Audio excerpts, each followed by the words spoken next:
ইলেকট্রিকের ছাদে পাইপ দিলাম 2 তলা।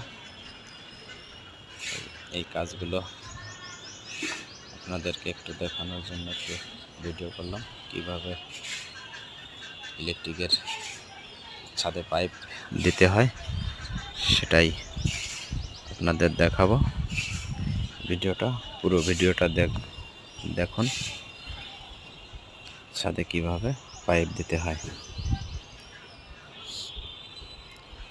এই যে একটা বেডরুম, একটা এসির লাইন দিয়ে এসির লাইন পুরোটাই সব কিছু টানা আছে। এভাবেই একটা ছাদে পাইপ দিতে হয়।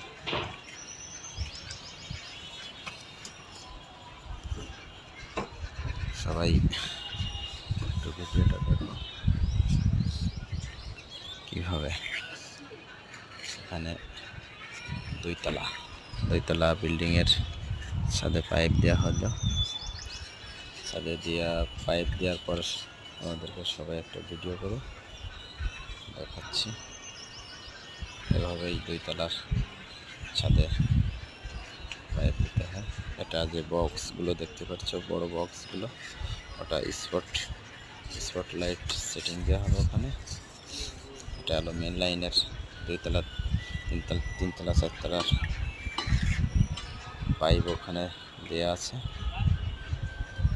ওই যে বড় বক্সগুলো দেখছো, ওটা স্পট বক্স বলে। এখানে লাগে মেন ডিবি বক্স এখানে দেওয়া হয়েছে। এটা ডাইনিং, এটা একটা বেডরুমের ওটা এসির লাইন দিয়ে ওইটা ওই বেলকনির ওই সাইডে দেখতে পাচ্ছ। এই যে বেলকনির স্পট বক্স। এটাও একটা গলি আছে, গলিতে স্পট বক্স দেওয়া হয়েছে। এটা আর একটা রুম, এই রুমটাও স্পট বক্স দিয়েছে। পুরো বিল্ডিংয়ের ছাদটা দেখাচ্ছি তোমাদের। সবাই একটু পুরো ভিডিওটা দেখুন। তাই তোমাদেরকে দেখালাম। আমি ইলেকট্রিশিয়ানের কাজ করি, ইলেকট্রিক বা স্যানিটারির কাজ করি।